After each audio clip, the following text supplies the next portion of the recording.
السلام عليكم متابعيني العزاز، كنتمنى تكونوا بخير وعلى خير وفي تمام الصحة. وانتم كتشوفوا هاد لا فيديو كي دايرين مع شي شتا، كي دايرين مع شي برد. الله ينزلها علينا على قد النفع يا ربي. وكنتمنى تكونوا بخير وعلى خير.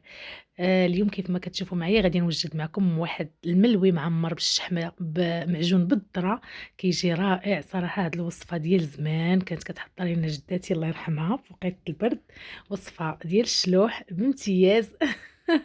شوفوا معايا كيف كتجي تبارك الله، وكتجي بنينه بنينه بنينه. ديك الذره البنات، داك الدقيق ديال الذره صراحه كيعطي واحد اللذه خطيره خطيره. ايوا، ونخليكم تتابعوا معايا لا فيديو باش حتى نتوما تجربوا هاد الملوي معمر ديال الذره. كيجي خطير البنات، بالاخص مع واحد البراد ديال اتاي فوقيت. فوقيت هاد الشتا والبرد كيجي يا سلام يا سلام. وهنا عاوتاني حضرت معكم حتى المليويات بالذره، يعني ما معمرينش. انتم شوفوا تا هما كيف كيجيو تبارك الله، وواحد الريحه ديال الذره طالعه منهم ما شاء الله.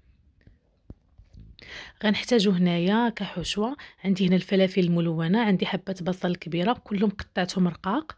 وعندي هنايا التوابل، عندي هنا الكركم، هذا القزبر يابس مطحون، سكينجبير، الكركم والبابريكا والملح والبزار. وهذيك واحد القبيصة ديال الزعتر حكيتها باش تعطيني واحد البنة مميزة. وهنا غادي نضيف غير واحد شوية ديال زيت العود او زيت الزيتون باش غادي نشحرهم، لاني مازال غنضيف عليهم الشحمه في الاخير. صافي درتهم يتشحروا. من بعد ما درتهم يتشحروا هنايا غنمشيو باش نوجدوا العجينه ديالنا.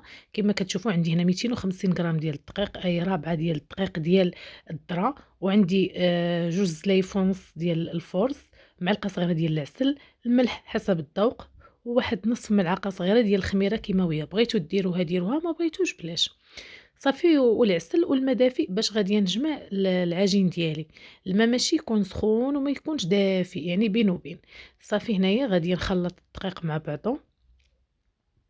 بالنسبه للذره هنا البنات انا راه ما نيلتهاش، خليتها هكاك بحال آه، القمح سبيسيال، لان كتعجبني ديك القرمشه ديالها. صافي هنايا غنجمع العجينه. هنا من بعد ما جمعتها كيف ما كتشوفوا عطيتها واحد الدلكه.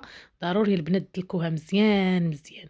صافي هنايا من بعد ما دلكتها مزيان دهنتها بشويه ديال الزيت، وغادي نديرها في البلاستيك ونخليها تطلق على خاطرها باش تجيني سهله. وهنايا غندوزو للحشوه من بعد ما تشحرات. فهنا غنضيف عليها كما كتشوفوا هنا تشحرات لي الحشوه ديالي. صافي هنا غنضيف عليها هاد الشحمه اللي ديجا كنت حضرتها معكم في واحد الفيديو ديال بديل الزيت. صراحه كتجي حتى هي زوينه، يعني دايبه ومتبله بواحد البنه زوينه فيها. صافي غندير منها القياس اللي بغيت. وبالنسبه للربيع والقزبر حتى هو عاد غنديرو باش يبقى محافظ ليا على اللون ديالو. صافي هنا ضفت كميه من الشحمه كتجي خطيره البنات. هاد الشحمه غنخلي لكم الرابط ديال الفيديو في صندوق الوصف. وهنايا صافي ضفت الربيع هذاك القزبر والمعدنوس. صافي وهنايا غنديرهم غير يتشحروا غير شويه، واحد 2 دقائق فوق النار. صافي ونزولهم.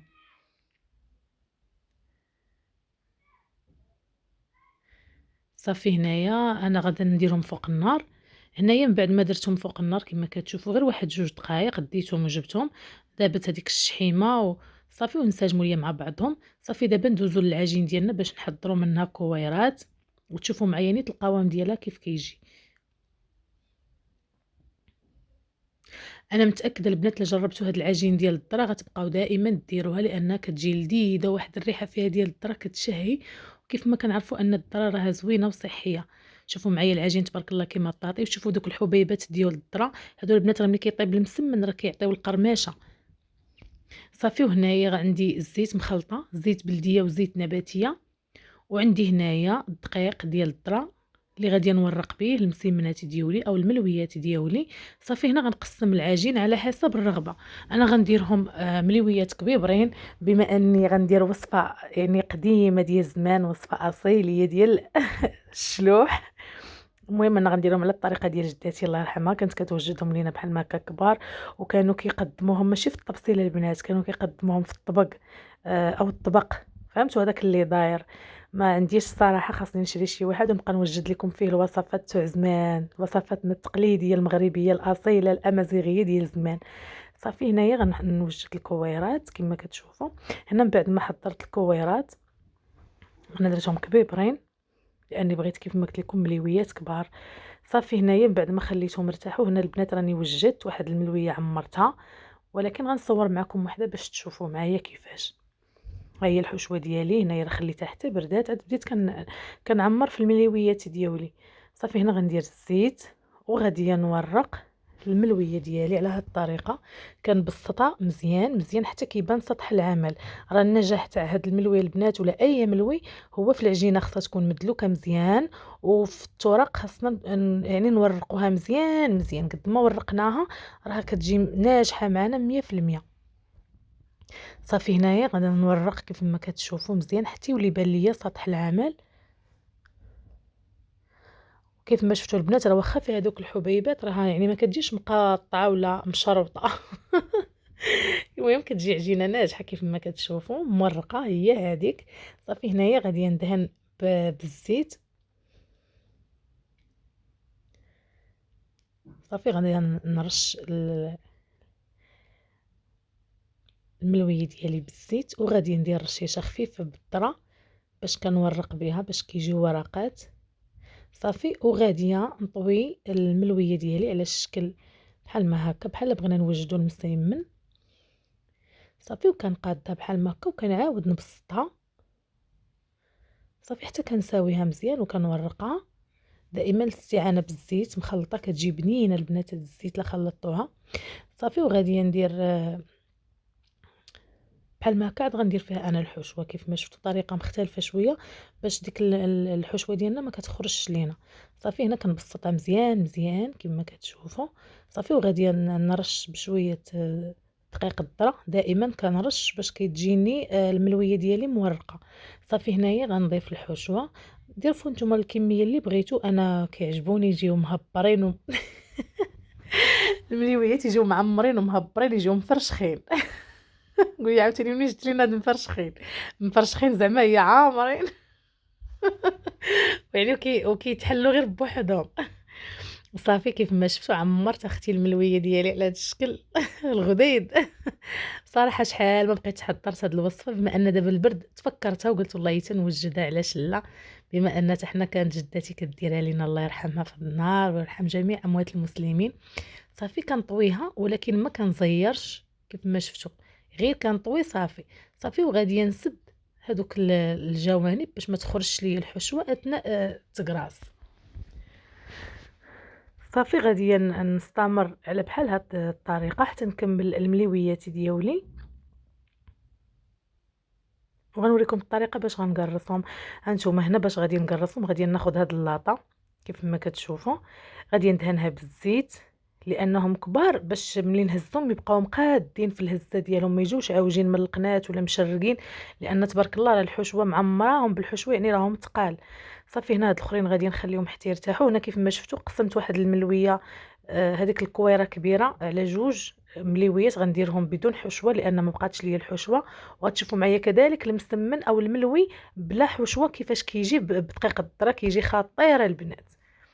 صافي كيف ما شفتوا كنبسط على هاد الطريقه المليويه ديالي راه تبارك الله كيجيو كبارين. صافي كيف ما شفتوا هنا المقله عندي راها سخنات غادي ندهنها لاني طيبت فيها ديجا وحده. غادي هانتوما شوفوا معايا البنات، شوفوا معايا السمك كيفاش خاص يكون، ما نخليهمش غلاضين وماشي رقاقين. صافي هنايا هذه هي الاولى اللي كنت وجدت هي هذه. صافي هنايا غادي نرش الزيت وغادي نقلب هذيك الطاوه او اللاطه كيف ما كتشوفوا كنهزها وكنقلبها فوق المقله ديريكت، اوتوماتيكمون هذيك المسمنه كتحيد غير بوحدها كيف ما كتشوفوا. ها نتوما بدون عناء بدون ما تعواج بدون ما تلصق، طريقه سهله ومبسطه، نتمنى انكم تجربوها وتنجح معاكم. صافي هنايا من بعد ما داز واحد شويه على الملويه ديالي غندهن لها الوجه ديالها بالزيت او نرشها بالزيت ونقلبها. نتوما كتقلبوا البنات اللي درتوها بحجم كبير ردوا البال باش ما تتقبش لكم من الوسط. صافي كنبقى نقلب فيها حتى كتحمر وهادي ولا هادو هما المليويات ديالي. شوفوا كيف كيجيو تبارك الله مورقين، الورقه على اختها، ما كيجيو معجنين، ما كيجيو حتى شي حاجه.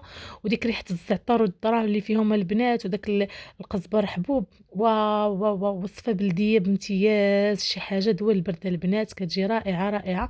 وشوفوا معايا تبارك الله المليويات كيفاش كيجيو كبار ومورقين من الاسوا من الداخل، ولا وكيجيو مقرمشين حتى من برا. انا راه كنت بغيت نسمعكم القرمشه، ولكن كان الصداع تاع الدراري والكوكوط وهذا، صافي ما قدرتش نخلي لكم الصوت غيزعجكم.